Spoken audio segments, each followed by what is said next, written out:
Now let's get into it on the other side. It works better if I take that off, right? So now you can see my wonderful face. Good morning, good afternoon, good evening, wherever you are. Welcome to On the Other Side, Leadership After Transition. I'm Jeffrey Lodick, and we're at it again. It's our afternoon lunchtime edition. It's a wonderful guest. We're about to talk to Mike Abrams, who I will admit that I made a whole horrible error on the little thing because I know he's not an Army veteran. But anyway, we'll get into that in a minute. Before I begin, I want you to look up here to the logo. Proper Patriot got the gear.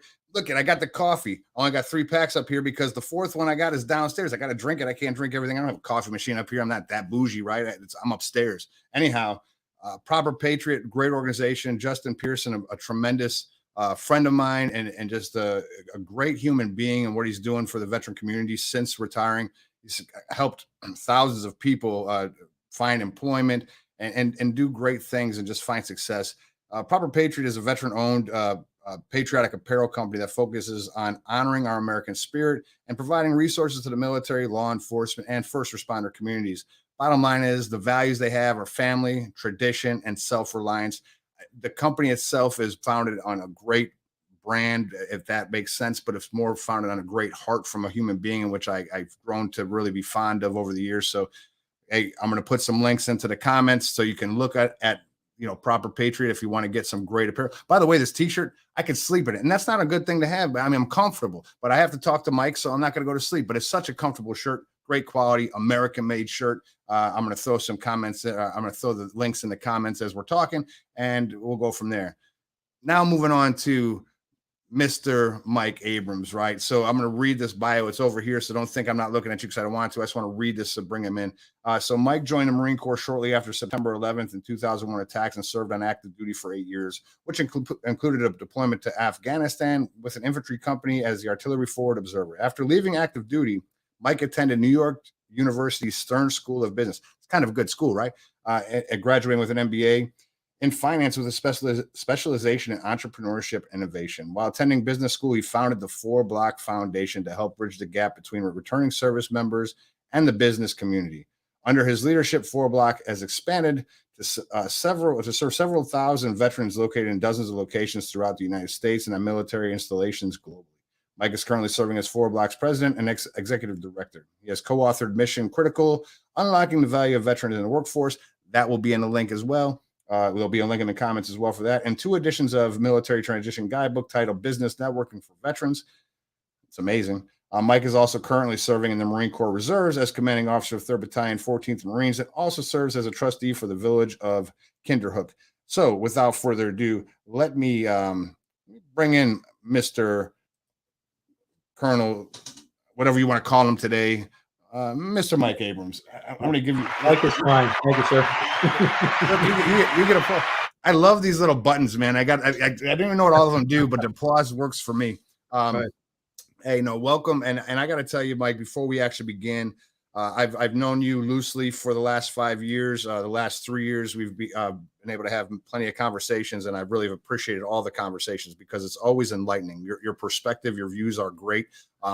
I want to tell you a little story real quick. So when I spoke to Roger Roley a few years back, I was actually trying to get him to come on this very show, and we haven't done it yet, but we will soon. I think in March or April, we'll have Roger on here. But I was talking to Roger Roley, and he mentioned that they were interested in expanding down to the Tampa area. Pete Bloom was kind of engaged. He was the guy that Roger was talking to. I talked to Roger, and he told me about FourBlock, and I instantly was I'm sucked in, right? Instantly, because of the values, because of what the idea was. And more importantly, at my transition, I found there to be a gap, right? I mean, it was just, to me, as I'm sitting in this room listening to people, there was a transition gap. So I decided, well, you know what? Let me create this podcast to kind of bridge the gap. Well, you created this organization to bridge the gap, and the organization was created well before my podcast. And why it's interesting is that I got to speak to a really, it was just a really good conversation I had probably about a week ago with a Navy chief, Michael Tippins. He and I talked because he's getting ready to transition, and he was speaking specifically about a gap. And it just intrigues me that you found a gap, I found a gap, he found a gap. Hey, shout out Michael Tippins if you're watching. Anyway, Oh, by the way, if you are watching, please make a comment, say something, ask a question, say you're here. I'd like to know you're here just so I can engage with you, and I'll throw your little comment up on the screen because it's cool like that. That's what I like to do. That's what this is for. But I found it to be interesting because I asked the question: is it a gap? I mean, there is, but or is it lack of awareness? Because we're answering a lot of questions. There's a lot of stuff being filtered and thrown down, and it's just so much sometimes that it appears to be a gap when there's so many resources. But anyway, that's just I guess a rhetorical question because I think that there always will be a gap. But I'll tell you, in 2000, there were holes. There wasn't gaps. It was gaping holes, and we've come a long way. So let's get into you. I want to talk about Mike Abrams joining the Marine Corps shortly after September 11th.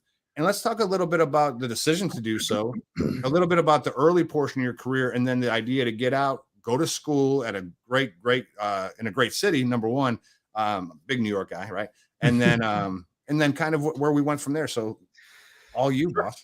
Sure. Well, first of all, thanks for everything you're doing, Jeff. I mean, you bring up the gap there and how people are identifying it. I mean, there's how many people transition out every year? 200,000, 250,000 or so. I mean, one program is not going to be able to serve everybody, so there is a lot of people out there, a lot of programs, a lot of organizations that are doing really good work, and we need all of them because, Jeff, you're going to really get something out of organization A, and I'm going to get something out of organizational B, so, to everyone out there that's doing great work and, having podcasts and doing what they can to bridge the gap, it's, I appreciate it. And, it's, I think a lot of folks transitioning out will realize that it is appreciated, when they start to realize the challenge there. So, but I guess, with me, it's all started really with 9/11. Well, I guess even before that, my dad served in the Army for he was a Vietnam vet and he was in the National Guard for many years, police officer. My mom was a teacher. We were talking about sports earlier. Sports was a big impact on me growing up. I loved playing basketball and football. So those, the values of service, of teamwork, those things were sort of ingrained in me. I learned about them growing up. So I went to school to Cortland State, which is just south of Syracuse. And I went to be a teacher. I really wanted to be a coach, but I went and I was like, well, I guess I have to have a full-time job. I guess I'll teach, and then I can really focus on coaching. That's what I wanted to do.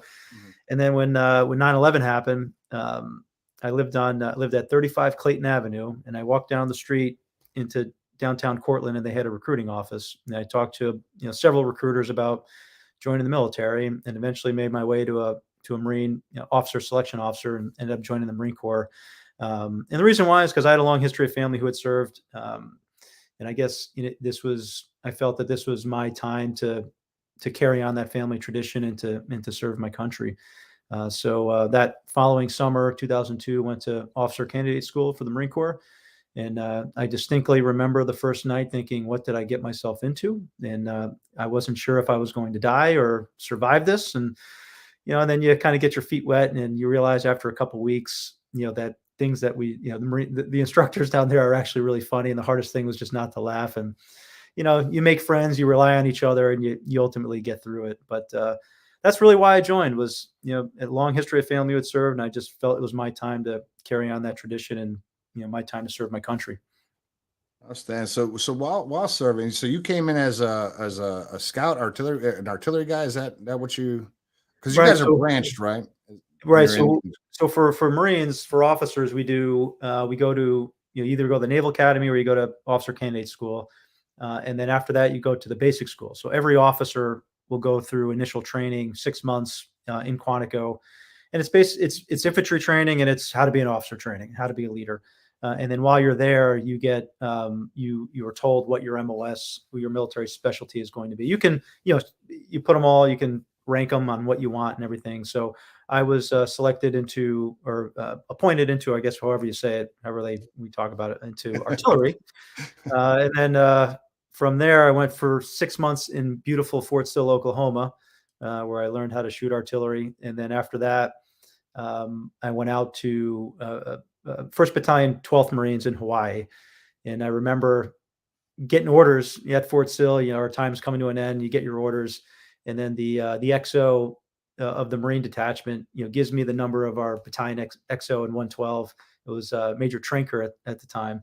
And he's like, you got to give him a call to figure out what day you're going to arrive and check in and stuff like that. So I give him a call, and He's like, and he goes, well, Lieutenant Abrams, when do you plan on getting here? When's your last day there? How long is it going to take you to get out here? When you plan on checking in? I said, well, sir, whenever you need me.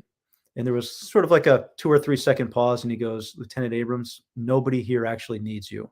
So tell me when you're going to arrive. I was like, well, sir, I guess I'll arrive on this date. He was like, all right, we'll have someone at the airport waiting for you. So it was just funny. Yeah. That is funny. No one needs you. I mean, a lieutenant. Come on, how many lieutenants are needed? Here actually needs you, right?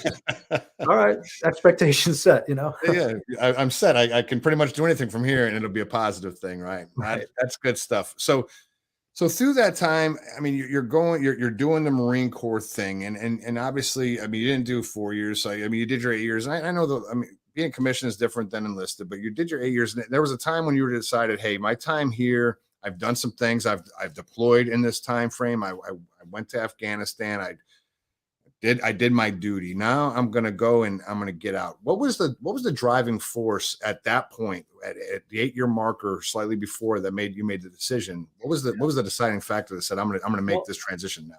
My last couple of years, I was in New York City. So I was the officer selection officer there, and you meet a lot of people while you're in that role. You're a lot. There's so many Marines. You can't walk down the street in New York in uniform without someone saying, "Hey, Devil Dog," or "Hey, what are you doing? Hey, Skipper, what are you doing here?" And someone coming up and talking to you. So you meet a lot of people, and you go to a lot of events and things like that. So there is a significant draw of like, "Hey, man, you should really get out and go work for a bank or go back to school or whatever." And you get to see sort of the other side a bit, and you're like, "Well, this is pretty good too." I really wanted to stay in. Honestly, I was doing NYU part-time. And my intention was actually to stay in. I had a family member who was sick, and that's actually what drew me to New York. Was I wanted to be a little bit closer to home at the time. This is not the best story, but I requested a 6-month extension on recruiting duty to finish up school and to just be a little bit closer to home during this time. And the colonel at the time said, "No, I don't extend officers." And I said, "Well, I want to stay in. Like, I just need 6 months to kind of do this." And he said, "No." So I said, "All right, I'm going to get out." And it was just I look back at it as maybe it was an immature decision. It was definitely an emotional one. I think I made the most of it, but there is a piece of me that's like, well, maybe I should have stayed in, and maybe I should have just, done what that colonel said. But at the same time, I was thinking, why doesn't the Marine Corps see the value in, let me go to school and, let me be a little bit closer to home for 6 months? And, it wasn't like I was going to the operating forces. I was going to go to, to Quantico and go to school, but that was the decision I made at the time. So that was it.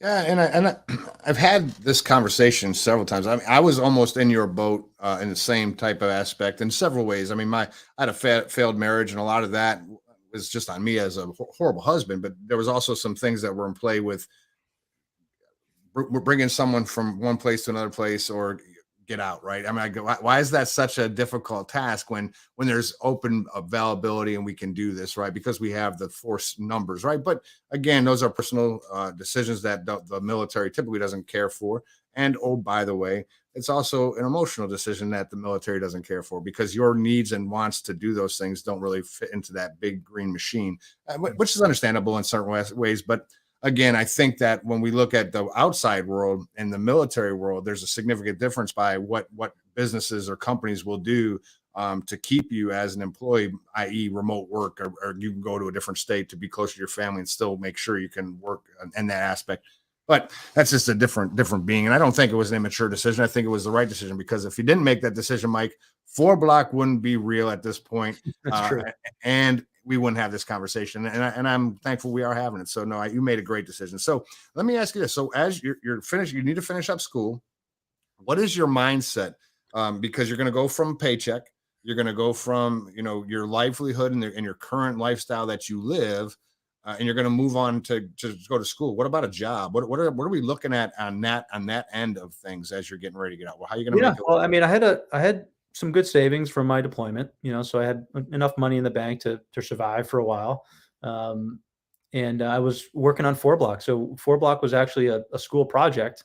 So I entered the business plan competition, And I was specializing in entrepreneurship, so I was taking some classes that would really help me think through like what kind of bridging the military civilian divide would look like in a program. And I was really focused more on the employment piece. I know you've heard me and people have heard me talk all the time about the Iwo Jima survivor who I had a good relationship with. And, he talks about how he had post-traumatic stress when he transitioned, and his uncle came and dragged his hungover butt out of bed one morning and got him a job. And, he credits that job with saving his life. So I really wanted to focus on the employment piece and ensuring that servicemen and women had meaningful employment when they return, and that leads to self-sufficiency and financial, independence, and being able to then, help out others. So I was really focused on just what that looks like, and at the time, I was focusing FourBlock more on internships, and ensuring that, because I felt if a company would bring on a veteran for an internship, it's sort of like a long interview, and it's good for everybody. The veteran gets a win on his resume or her resume that they did this internship, and then the company gets to try them out. And then I came to the realization, I was like, I probably need to do an internship somewhere, so, and all this time I'm talking to people and, building relationships with people. And then I started really kind of moving that needle a little bit more of like, hey, is there an opportunity here for me to like get this experience? I'm telling people they need to do it, and I haven't even done it myself. Right. So ultimately I ended up getting an internship at CNBC, working in the marketing department. And then that turned into a full-time role on the news desk. So I was on the breaking news desk for a year or so. And, when there was breaking news, you saw the back of my head, and I had like 4 computer screens. So I was on live TV pretty often. But it was a great experience. Great people there, learned a lot. But after a year, I realized it wasn't for me. And then I moved on to a consulting firm. The consulting firm hired me to help build out their veteran initiatives. They wanted to help their clients do a better job of hiring veterans. So I came on board to do that. And then about a year later, we ended up getting some money for FourBlock. And that's when really started to focus that and build that.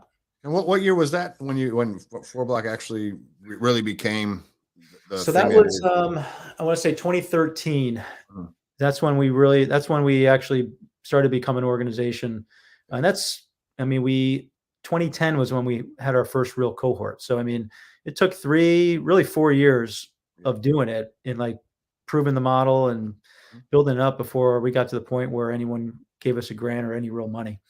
No doubt. And I think what's really interesting, right? If you were to think about that time frame, 2010, prior to that, I could remember vividly, even though I was in the military, and I had in 2008, 10, 12, I wasn't considering getting out of the military. That wasn't really a thought of mine. But I remember hearing on the news, the veteran employment numbers were low. There's a lot of movement to hire more veterans across the states, right? And all kind of industries. And it was just picking up to we need to hire. It was like the constant mantra, right? Because of veteran unemployment and all this other good stuff that existed. And an organization like yourself is starting up so you can bridge that gap. Meanwhile, as we've looked and noticed, there's a trend where veterans have been hired significantly since 2010. Now it's about retention, right? It's still trying to hire veterans, but now it's how do we retain these veterans to stay in business and within the companies that they're at. I think it's interesting just because your timing, right? You were doing things in that moment. FourBlock alone was not the reason for the no longer need for veteran employment, right? Because obviously there's other organizations that exist, but it's significant because the time is there to where you're starting to help that decline in unemployment. Not to mention the idea about internships, right? I found that interesting to say that was the first thought for you, as then you decided to go do it yourself. And now I retired in 2017, and I remember SkillBridge being a conversation. It wasn't implemented yet, and yet at that point, now it has been, and it's evolving as goes. People look at like it's funny to hear some veterans complain about SkillBridge, not realizing it's still in its infinitesimal stages, because it's going to take some years to iron out those wrinkles. But again, you're before your time in some of these things, right? So the internship idea then 10 years later, now they're doing it and they're doing it successfully. So the gap has been seen, the vision has been seen, and people are actually taking those steps to incorporate those things. And I think it's amazing. And I think it's more amazing that you're on the cutting edge of that, and kind of maybe a catalyst, and maybe more people, whether or not you are the one who did that, Mike, the conversations that you may have had with some folks might have spurred some ideas that actually drove that home. So good on you. I think it's amazing. So let's talk about FourBlock. So you got a couple of years. I mean, you're doing some cohorts, a couple of years to get some traction, to get some monies to be spent towards the program, because this is a FourBlock is it's a non-military payment type program. So it's free to the veteran, right, or the service member, which is huge, which means that we're getting sponsors and other dollars from outside, so this program can exist. Let's talk about that a little bit, because I know that's work, right? That's not just, hey, we got this cool thing for veterans, give me some money and you'll support it. Because what I've seen, if people were be aware of FourBlock, by the way, Mike, I put in the comments for anybody, www.fourblock.org, if you want some information on it. Sure. Great organization. But yeah, let's talk about it. Sponsors all over the place now. Yeah, well, it's interesting. So when I was starting FourBlock, I got two really good pieces of advice from two separate people. And I was just I had never started a business or done anything, right? So I'm just asking people. And one person asked me, well, what are you doing to help veterans now? And I was like, it's a great question. And I can't really answer that. He's like, well, you should probably start just helping people, and you're going to learn a lot about what they need. He's like, I know you are a veteran and you kind of understand it, but like, you need to start helping people, showing some success. And I was like, wow, that's great. And then someone else said to me, don't try to build a whole product right off the bat, build about 10 or 15% of it and do it really, really well. And then you go to someone and say, here's what I've done really well, 15%. Now I need money to do the next 85 or the next half of it or whatever. Right. So I really started focusing on just who can I help? And what I did was I had a buddy who worked at NBC and a buddy who worked at Bloomberg. And I called them and I said, hey, if I found a really good student veteran intern, would you hire him? And they said, absolutely. Right. So then I went to all the schools in New York City and I said, hey, I'm representing NBC and Bloomberg. They want to hire veteran interns. If anyone's interested, reach out to me. Right. So I got 4 people hired as interns at NBC and 1 person hired at Bloomberg. So I looked at that. That was like fall 2009. And I looked at that and I go, well, I'm kind of like a headhunter, right? And I don't want to do that. So then the next iteration, I got a group of like 20 veterans. And I just started with the group of 20. And I said, all right, what do you guys need? Where do you want to go work? And let's figure this out, right? And then I created an entire program around just bringing new companies in so that they can get exposure to them and they can meet the other veterans who work there. So like, it's actually the same model than it is today. I think we've just grown and professionalized it a lot more. But that was a year-long process. So that was a whole school year where I worked with those 20 or so veterans and just brought them to different companies. And ultimately, every single one got an internship or a job except for the one who wanted to be a fireman. So he ended up, becoming an FDNY fireman. But it was, so I said, that's what I want to do. Like, I don't want to start with the company and be a headhunter. I want to start with the veteran and be focused on them and where it is that they want to go and help build those bridges. Right. So I wanted to be more pushing, I guess, than, the other way around. And so that's what we've done. And we tell the companies who sponsor us and who participate, we tell them our loyalties with the veteran, that we will help you do everything we can. You can hire as many of the veterans as you possibly can. We want you to, but we're not a headhunter. So, we want you to fund the educational aspect of our program, and we want you to hire as many as possible. But, we're not going to be a headhunter for you. We're not going to do that. Right. So about half of the companies who participate in our program now are sponsoring. Of all of our veterans, they are now working at like 500 different companies. Yeah. And I would say about 40 to 50 have actually ever given us a grant or sponsored us in any way, shape, or form. So we're not beholden to the company, and we'll help them. We're their partner in many ways, but our loyalty is with the veteran. And that's where, that's something that's very important to us. No doubt. And what I love about it the most is, obviously it's one of the first statements that we make every cohort. And when we talk and it's messaging, we're not a placement organization. So we're not putting you for job placement. Opportunities do exist. And I think it's a great organization to network in. I want to talk to you about this part of the business. So we'll talk about business for a minute. As we see a lot of veterans in business, it's great. as veterans do make up a huge dollar amount of our income annually, the gross national product and all that good stuff. When you started this, you're doing this as an assignment, and you start to actually get some traction. It takes some time, and Mike by himself early is just asking questions and going here. When you first, so if you were to look at your team today, right, the Dr. Lisa Stearns of the world, who's a superstar, I mean, just a rock star individual, right, and then you just have everybody else, and I say not just everybody else, but everybody else is equally as superb, right? So from the Southeast director to the Northeast director to New York cohort and all these other places that exist, how did you build that team? Like from what piece? Because that's where a lot of entrepreneurs struggle, is that they can do some things, like they're visionaries, but the execution of said work may not be the easiest to them. So they have to find people that believe in their vision, that want to work with their vision, but understand that, listen, I don't have like billions of dollars to have this budget. I have to start somewhere. And you've seemed to have got the right people to support your idea, to help move your idea forward. And I'm just kind of interested about that portion of the way you've kind of built FourBlock. Yeah, it's a great question. And I tell you, there's been a lot of failures, so I think a lot of times those don't see the light of day. But you're exactly right. And I've been told that in most successful startups, the startup will, I think 9 out of 10 startups fail, or like 4 out of 5 fail, or something like whatever the number is. But the ones that do make it eventually do outgrow the capability of the founder.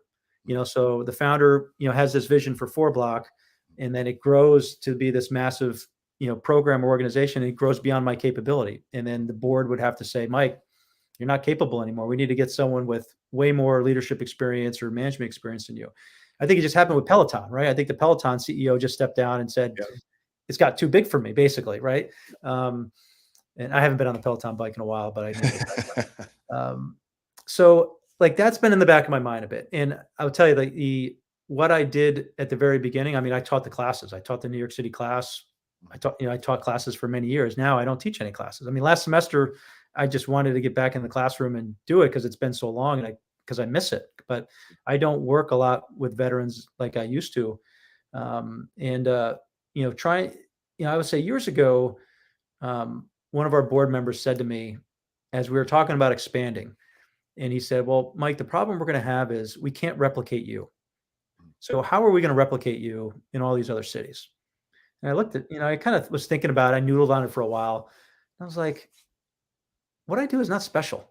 Like there's a Jeffrey Lodick in Tampa who can teach this program. There's a Mike Dunford in Boston. There's people who are passionate about me about this, and as capable or even more capable than me. We just got to find them. Right. And I think just as we grew the network, it was just kind of word of mouth of, like Roger connected with you, so like I probably never would have got connected with you at some point unless, there was a connection there.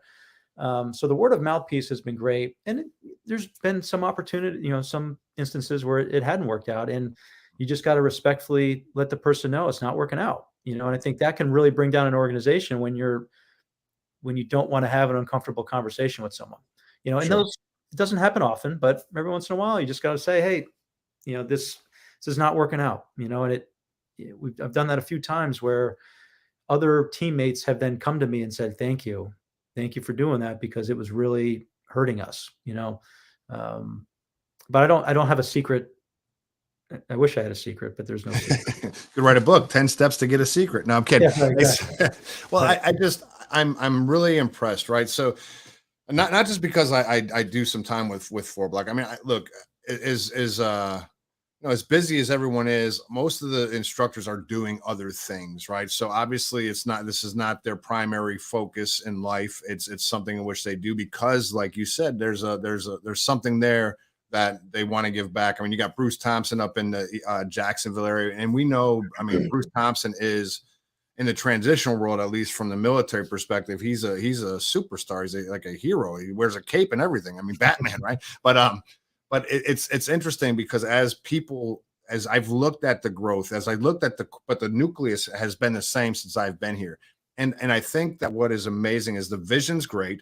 The people are good. And you have people that really want to give back to the veteran community, but the nucleus of people that you have in your leadership roles are all phenomenal. And the thing that I think that's important, is though they are great people, they're good at what they do, but we as the little guys in this big machine that's moving, we have we're empowered, and we're able to provide, like, we do an AAR for anybody out there. After every class, we do an AAR to talk about the goods and bads. And I've watched in a very short time, 4 years to me is not a very long time of doing something, but the evolution from where we were when I started to where we are now, and all of that change has come through you guys being receptive to those comments, those opinions, those thoughts, taking it into consideration, and then making significant strides to make the course better. Not the curriculum. The curriculum is great, right? It's great information. It's the way you found it and did what you had to do through your studies, but the way it's delivered, the methods in which we actually reach the community, and to continue to communicate consistently with the sponsors and those folks that support us.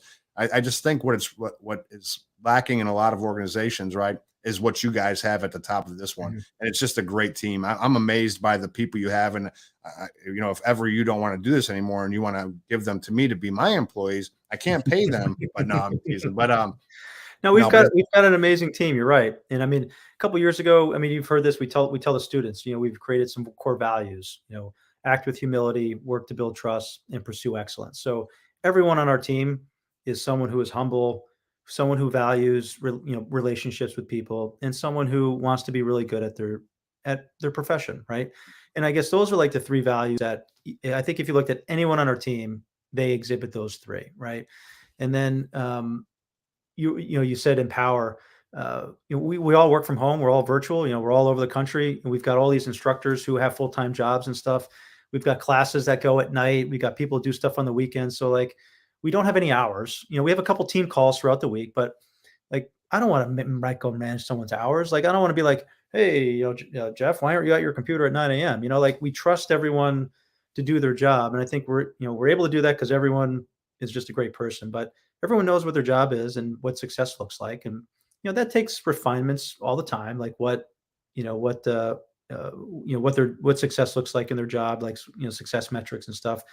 The feedback piece that you said is also super important. Like, we really had to bake a culture of feedback into everything that we do, and once you have that trust with everyone, you're able to really look at that feedback and grow. And it's not like accusatory or demeaning or, anything. It's just, oh, this was really bad. Let's improve upon it. Like, not the end of the world, but like, let's not do that again, and I think that kind of builds on itself, and it creates a good culture.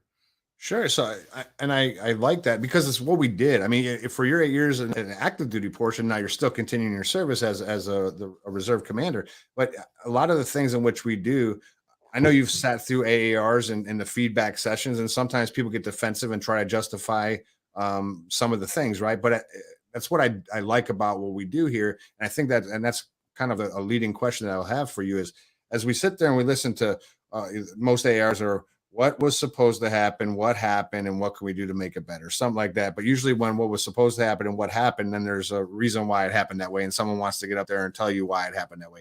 There's no need for that. It's really, look at unless someone was seriously injured or killed, right? It's training, and it's what we do to improve our next time, right? So let me ask you, your experiences that you experienced in the military, and then now you're currently experiencing within the reserve part of the military. How has that benefited you on both sides of the fence? Meaning within your day-to-day scopes of what you do as a commander, as well as what you do as a owner or CEO or of your organization. What are the correlating factors? The reason why I'm asking real quick, just so I can paint a little more of a vivid picture, Mike, is a lot of times we have people that want to be entrepreneurs. They don't feel like they have what it takes, and obviously you already made sense of it all about how many fail. That's not a very easy process. It takes some time, but I like to argue that our community itself, are very good and fit for the entrepreneurial space, depending on how we want to do it. But there's a lot of things that we take from our time in, and we can transfer it into our actual businesses. So I'm wondering how much of that you've taken from your experiences within the uniform and put it into play, and how does it affect you now as a commander? Yeah, there's a lot of parallels for sure. Oh, there's a lot of overlap, and um, as a military commander, you're taught to have a vision. So you're given your vision, your commander's guidance. You've got a mission. You establish your priorities, right? And then you communicate this. And everyone has to know. So like in the reserve land, I'm the battalion commander of a unit. We got like almost 900 Marines and sailors across 5 different locations in the Eastern Seaboard. So I may see a Marine twice a year, where on the active duty side, you may see them once a week or whatever, so it's super important to like be very, very clear about, where are we going? What is our mission? What are our principles and values, and what are our priorities, and like constantly beat that out.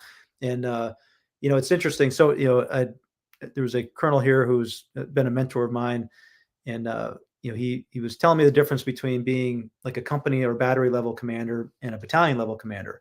For a battery or a company, you've got about 120 or 150 Marines, and you can, by the like pure force of your personality, you can get stuff done. Like you're there on the ground, and you're like, oh, this isn't getting done yet. All right, hey, you, like get in here, let's get it done, right? You can't really do that as a battalion commander, particularly in the reserve land. Like you have to. It's like driving that big ship in the ocean. Like you're not turning really quickly, and you're not in a speedboat. So you really have to make sure that your subordinate commanders, as well as your staff, are perfectly in line with what you want, because that's how you're really affecting change and establishing those priorities and getting things done, all the way down to the Marine level. It's exactly the same in the civilian world. It really is. It's exactly the same. And I think it's making me a better leader in FourBlock for sure, because I started to realize we have, I talk to our full-time staff almost every day, but we have all of our instructors. We've got about 150 coaches, right? And I don't talk to any of the coaches really. And it's rare that I get to talk to an instructor once a week. It's once or twice a semester really. I'm popping in classes, but you're part of the family. I mean, you guys are the boots on the ground, like working with veterans every week, right? And you have to be part of the family, and you have to understand like what the priorities are, what our mission is. Like you need to be, singing the same tune as everybody else. So it's really made me realize that I need to spend more time going from class to class to class and talking to the instructors and making sure I have a relationship with the coaches, because they're the ones that ultimately are talking to the veteran and getting things done and helping that veteran along. So I think it's very similar.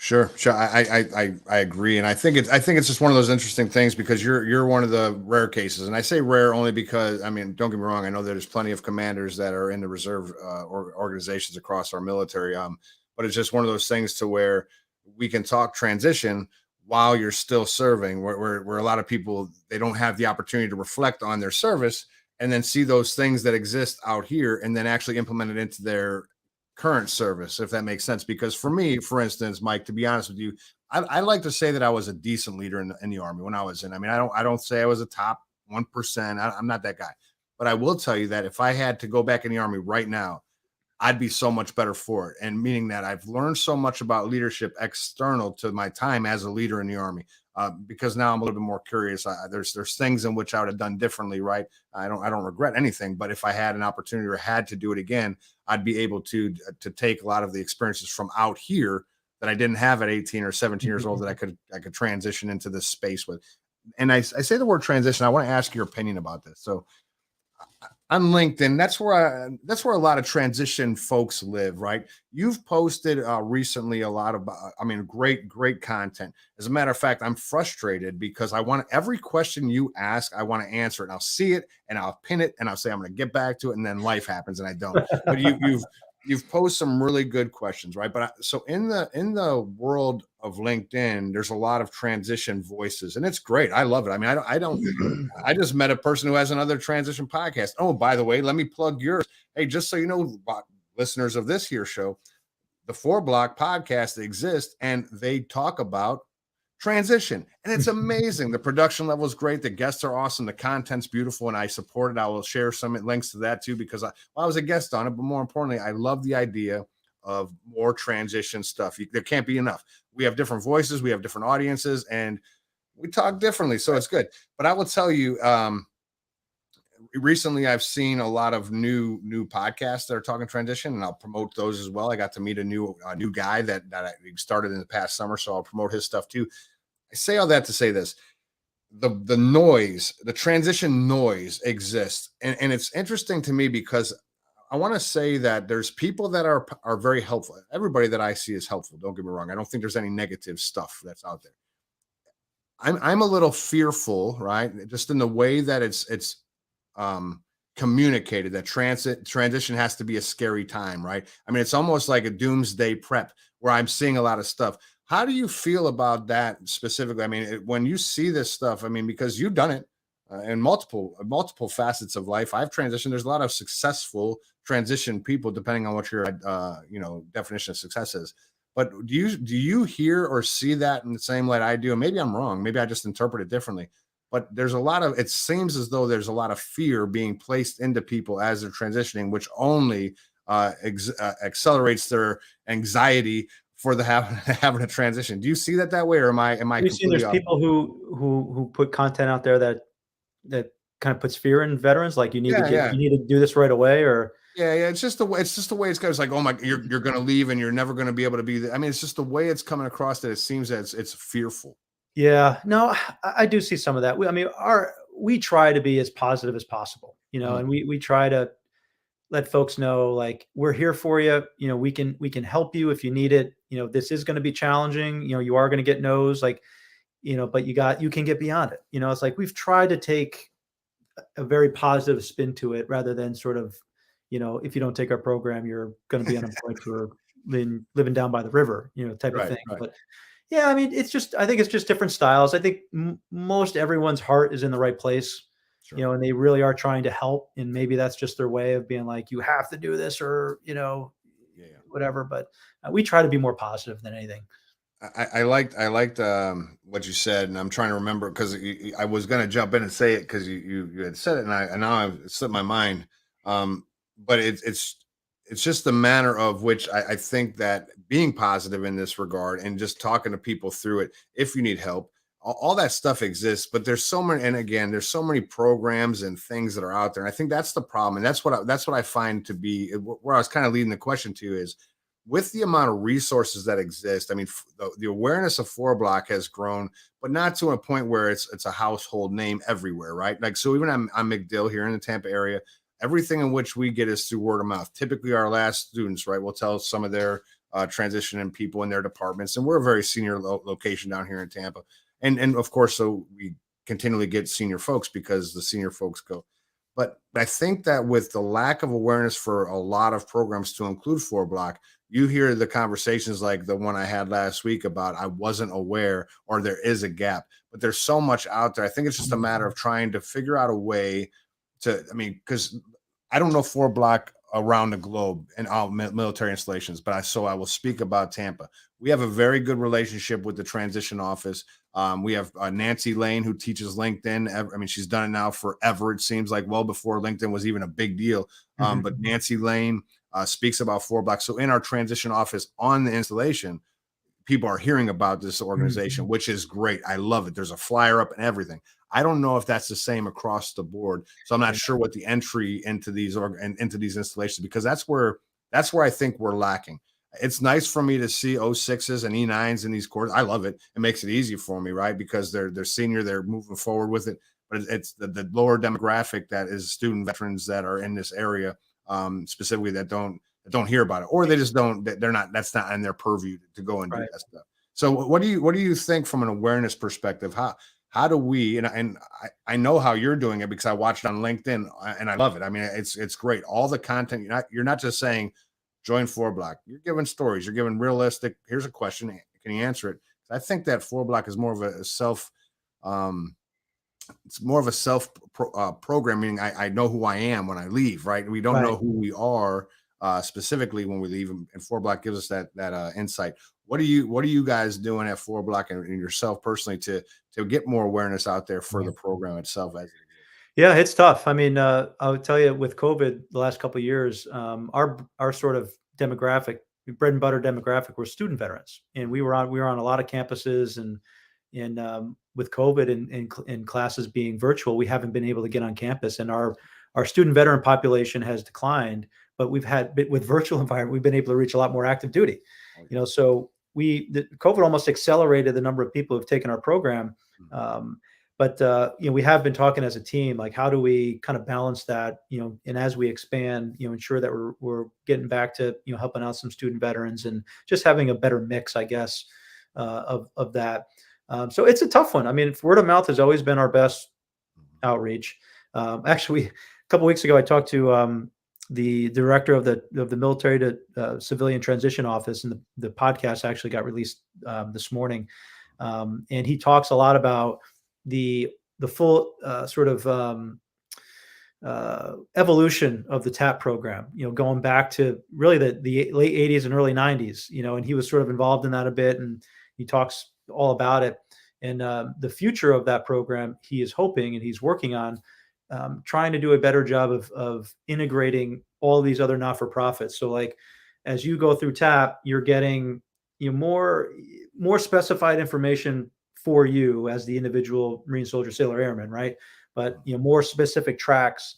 But then once you leave the DoD, you then are sort of routed to a receiving organization. So Lance Corporal Jeff Lodick is leaving. And he's like, yeah, I think about, starting my own business down there in Tampa. And you go through that TAP program, you're doing entrepreneurship. And then as you leave, you're like, hey, Jeff, here are 5 organizations in Tampa that help veterans start businesses, right? And then you get connected to those, and they're sort of receiving you and kind of picking up where the DoD kind of left off.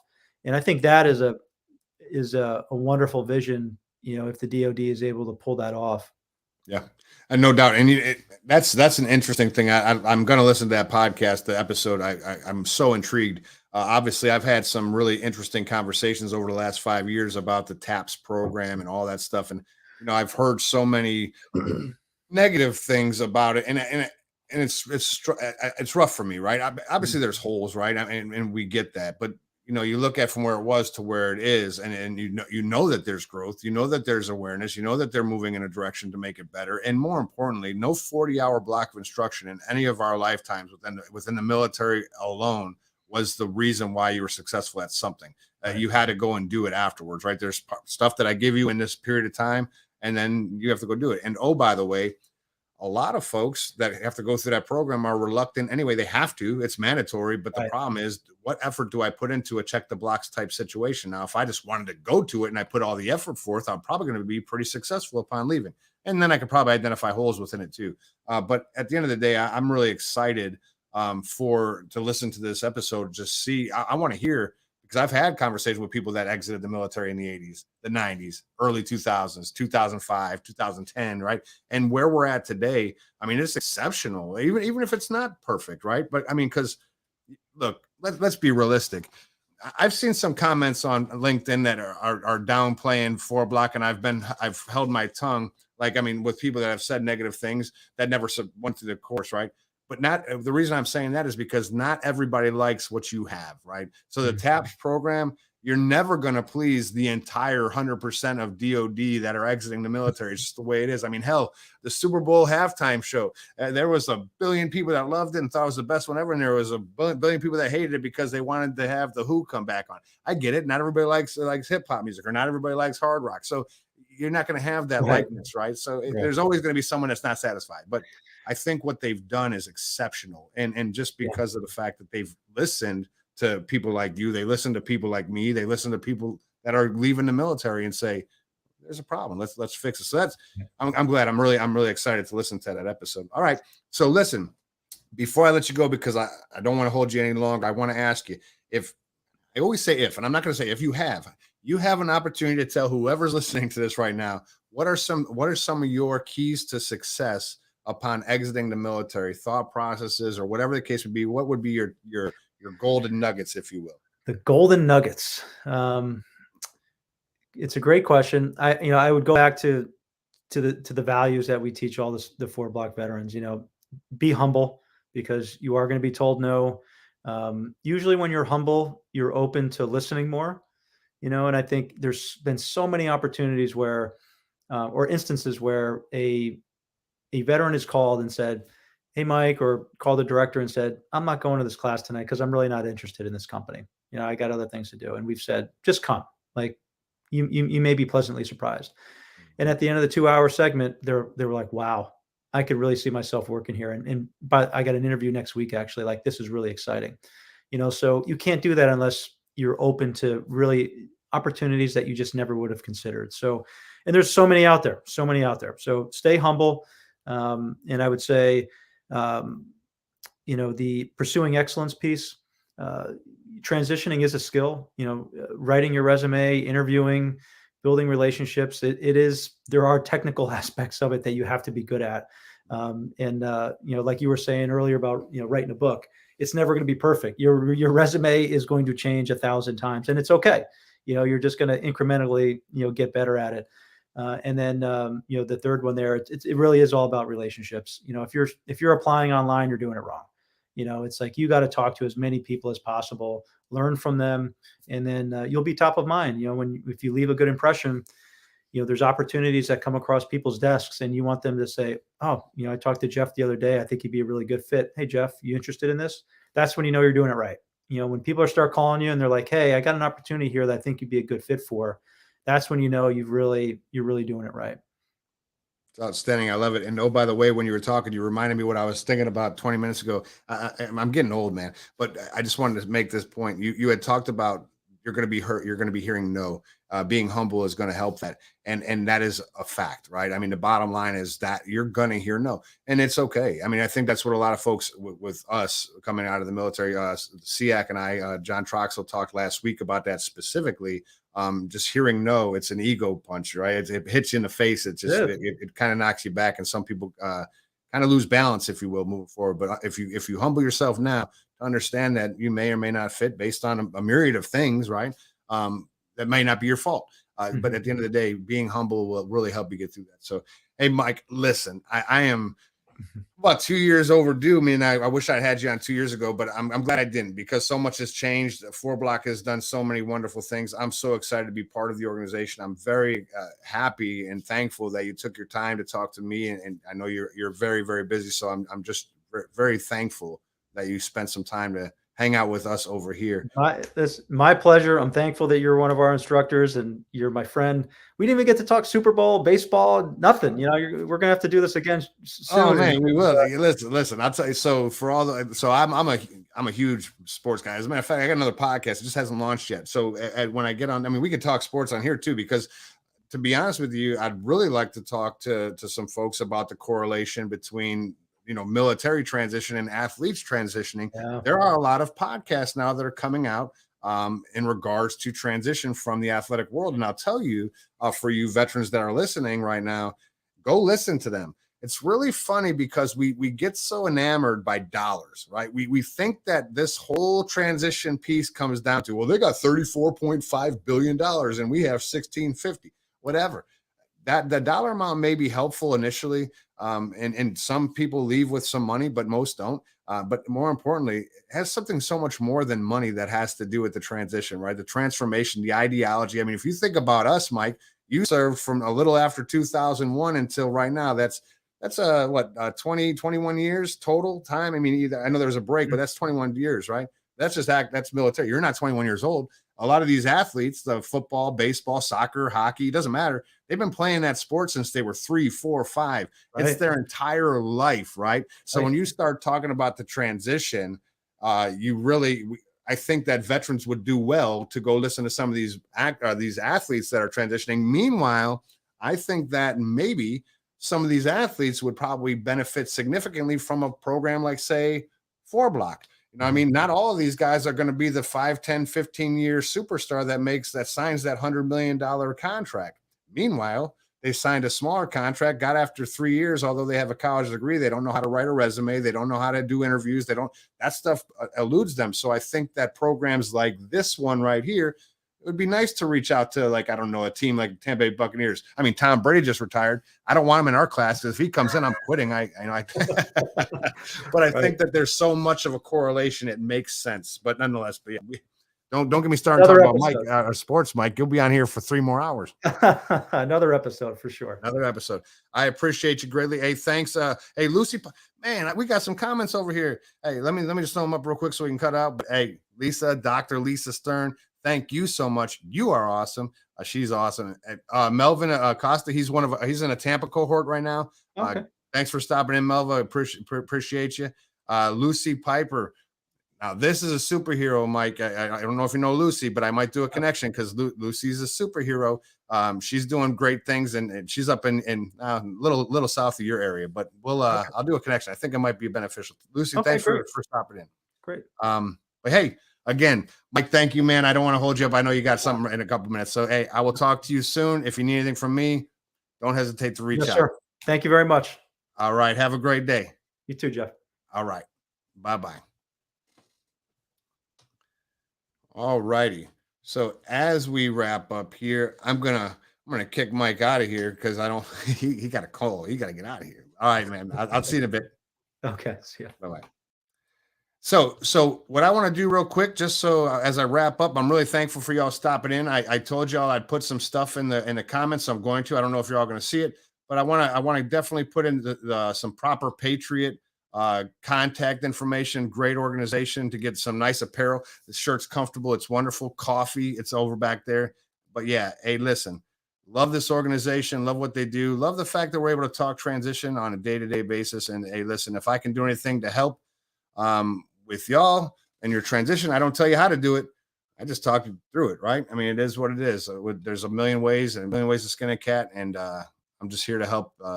Maybe give a voice to the transition. Until next time, I'll see you guys on the other side.